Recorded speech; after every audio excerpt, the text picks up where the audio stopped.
Have you ever wondered why a certain person, memory, or thought keeps coming back to your heart, no matter how much you try to forget it? Maybe it's not just your emotions, it could be a sign, a test, or even a doorway to something greater. But here's the truth. When your heart feels heavy and your mind restless, there is only one place to turn to Allah through dua. Today I'm going to share with you why dua is the key to clarity, peace, and guidance when life leaves you confused. In Islam, the heart is not only a physical organ, but the true center of a believer's emotions, intentions, and spiritual state. When someone keeps appearing in your dreams or remains in your thoughts throughout the day, it is often a reflection of what lies within your heart. The Prophet Muhammad ﷺ taught us that the heart is like a commander of the body. If the heart is sound, the entire person is sound, but if it is corrupt, the whole body becomes corrupt. This means that what dominates your inner self will naturally influence your dreams and your thoughts. When a person constantly thinks of someone, it might be because of deep emotional attachment, love, unresolved matters, or even hidden desires. Similarly, recurring dreams can stem from the subconscious mind, replaying what the heart has been holding onto. Islam acknowledges that dreams can come from three sources: from Allah as glad tidings or warnings, from shaitan as whispers to cause distress, or from the self-nafs as a replay of one's thoughts and emotions. So when someone appears again and again in your sleep, it might simply be your inner heart reflecting what it holds inside. At times, these dreams and thoughts might highlight unspoken emotions that you are struggling to process. For example, missing someone, regretting a past relationship, or longing for a future with them. Islam does not dismiss these feelings, but teaches us how to channel them correctly.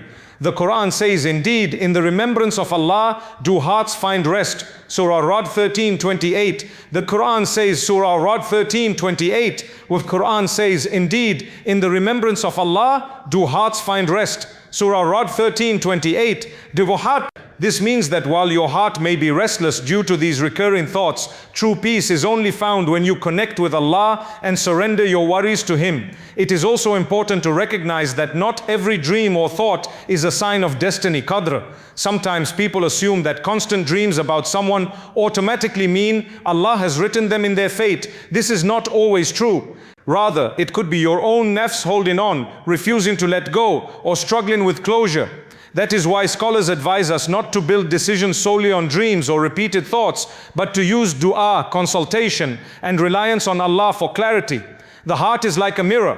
Whatever dominates it reflects in your daily life. If someone's image is always present, it may mean you have placed them too deeply in your heart, perhaps even above where Allah should be.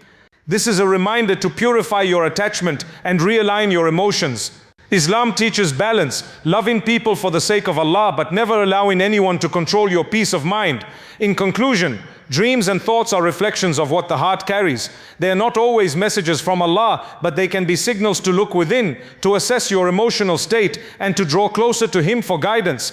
Instead of letting such thoughts consume you, take them as an opportunity to make dua, purify your heart, and trust Allah's wisdom in whatever He has planned for you. In Islam, nothing that happens in a believer's life is random. Every thought, emotion, and experience comes with wisdom from Allah, whether as a sign, a reminder, or a test. When someone keeps appearing in your mind or dreams, it may not just be the work of your subconscious, it could also be a spiritual sign or a test from Allah. Understanding this requires insight, patience, and reliance on the teachings of the Quran and Sunnah. Sometimes, constant thoughts of a person may be a sign that Allah wants you to reflect on your attachment. Are you giving too much space in your heart to someone other than Him? Islam teaches that the heart was created to be filled with love for Allah first. If someone else dominates your thoughts to the point that you neglect your prayers, lose your focus in worship, or feel restless without them, then this is a spiritual imbalance. In this case, such recurring thoughts serve as a test from Allah, reminding you to realign your heart with Him. At other times, it may be a sign that there is a lesson to be learned through this person's presence in your life, even if indirectly.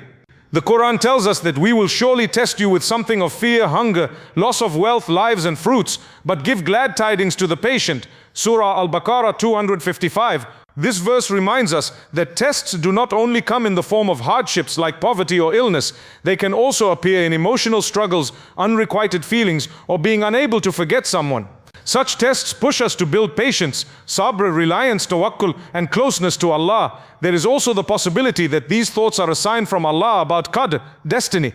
Sometimes Allah places certain people in our minds repeatedly to nudge us towards making dua, seeking clarity, or preparing for what is written in our lives. However, scholars caution us against jumping to conclusions. Just because someone keeps appearing in your thoughts does not mean Allah has destined them for you. It may instead mean Allah wants you to purify your intentions, detach your heart, or simply learn patience through longing. Tests of this nature are deeply personal. One believer may experience recurring thoughts as a sign to strengthen their dua and reliance on Allah, while another may be tested to let go of unhealthy attachments. In both cases, the ultimate wisdom is to return to Allah. The Prophet ﷺ taught us that the heart constantly wavers, and that is why he often made the dua, "O turner of hearts, keep my heart firm upon your religion." This supplication is a reminder that when our thoughts become overwhelming, we must anchor ourselves to Allah for stability. In conclusion, when someone keeps coming into your mind, it may be more than coincidence. It could be a possible spiritual sign or a test from Allah. The key is not to act on emotions blindly, but to pause, seek guidance through prayer and Quran, and trust Allah's wisdom. Every test is an opportunity to grow closer to Him, and every sign is a reminder that He is the one truly in control of our hearts. One of the most profound concepts in Islam is Qadr, or divine destiny. It is the belief that everything that happens in our lives, whether joy, sorrow, union, or separation, is already written and decreed by Allah. This understanding provides immense comfort and perspective, especially when we experience strong emotional or spiritual connections with people. Sometimes we find ourselves thinking of someone repeatedly, feeling drawn toward them, or sensing that they hold a unique place in our lives, even without constant communication. In such cases, Islam teaches us to reflect on the reality of Qadr and the wisdom of Allah's decree. At times, a person's presence in our thoughts may not simply be a coincidence. It could be a sign of a spiritual connection destined by Allah. The Quran reminds us that hearts are in the hands of Allah, and He brings people together for reasons beyond our full understanding. Some individuals are meant to cross our paths to teach us lessons, to strengthen our faith, or even to become part of our lives in ways we cannot foresee. Such connections are not random. They are intricately tied to Allah's divine plan. However, while Qadr emphasizes predestination, Islam also highlights the importance of human effort and intention. Just because we feel strongly about someone does not necessarily mean they are destined for us in the way we imagine. Sometimes Allah places a person in our heart as a test to see whether we remain patient, avoid sinful actions, and trust His wisdom instead of acting out of desperation. Other times it may be a blessing, preparing us for future outcomes we cannot yet comprehend. The Prophet ﷺ taught that the souls were created before bodies, and that some souls are naturally drawn to each other.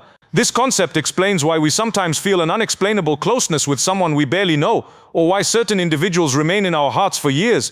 These connections can be part of Allah's divine arrangement, reminding us that life is not purely material but deeply spiritual. Understanding Qadr also means accepting that not every attachment will lead to a worldly outcome. Sometimes the person we think about is not meant to be ours in this life, but their presence may still guide us closer to Allah. It is possible that the repeated thoughts of them serve as a call to reflection, patience, or reliance on Allah. In moments of uncertainty, Islam encourages us to turn to dua, supplication, and istikhara, prayer for guidance. By doing so, we place our feelings and connections under Allah's control, seeking clarity and direction. If the bond is truly meant for us, Allah will ease the path and bring it into reality. If not, He will replace it with something better, granting peace to the heart. Ultimately, Qadr reminds us that every connection has wisdom behind it. Whether it leads to companionship, separation, or spiritual growth, every bond is part of Allah's perfect plan, designed to shape our souls and bring us closer to Him. In moments of confusion, when the heart feels unsettled and the mind is overwhelmed with constant thoughts about a person, a decision, or a situation, Islam gives us a powerful solution: dua, supplication. Dua is not just about asking Allah for what we want. It is a direct connection with our Creator, a way of seeking clarity when everything seems uncertain, and a source of inner peace when emotions weigh heavily on us. The Prophet ﷺ described dua as the essence of worship. This means that it is not only a tool for requesting, but also an act of submission and surrender to Allah's wisdom. When someone keeps coming into our minds, or when we struggle with attachments and unanswered questions, instead of drowning in overthinking, dua teaches us to place the matter into Allah's hands. By doing so, we acknowledge that He knows what is hidden, He sees what we cannot, and He controls the outcomes we are powerless to change. Turning to dua brings two main blessings: clarity and peace. Clarity comes when Allah guides our hearts toward the truth, Sometimes the answer is shown through ease. When things align smoothly without obstacles, it is a sign of Allah's permission. At other times, clarity comes through difficulty, when doors remain closed despite effort. In both cases, dua helps us recognize Allah's signs and prevents us from forcing what is not written for us. Peace, on the other hand, is the spiritual tranquility that dua brings. Even if the situation does not immediately change, when we pour our hearts out to Allah, expressing our fears, our love, our confusion and our hopes, we unburden ourselves of the emotional weight we carry. The Quran beautifully reminds us, verily, in the remembrance of Allah do hearts find rest. Quran 13:28. Dua is one of the purest forms of remembrance, and it transforms anxiety into patience, sorrow into hope, and uncertainty into trust. The Prophet ﷺ also taught us specific practices for seeking clarity, such as the Salat al-Istikhara, prayer for guidance. This sunnah prayer is a way of asking Allah to guide us to what is best in matters of this world and the hereafter. If someone remains in our thoughts, or if we feel emotionally attached, istikhara helps us separate true destiny from mere desire. It is a reminder that our vision is limited, but Allah's wisdom is perfect. Furthermore, dua builds resilience and strengthens tawakkul, reliance on Allah. It reminds us that no matter how strong our feelings are, only Allah knows what is truly beneficial for our hearts and souls.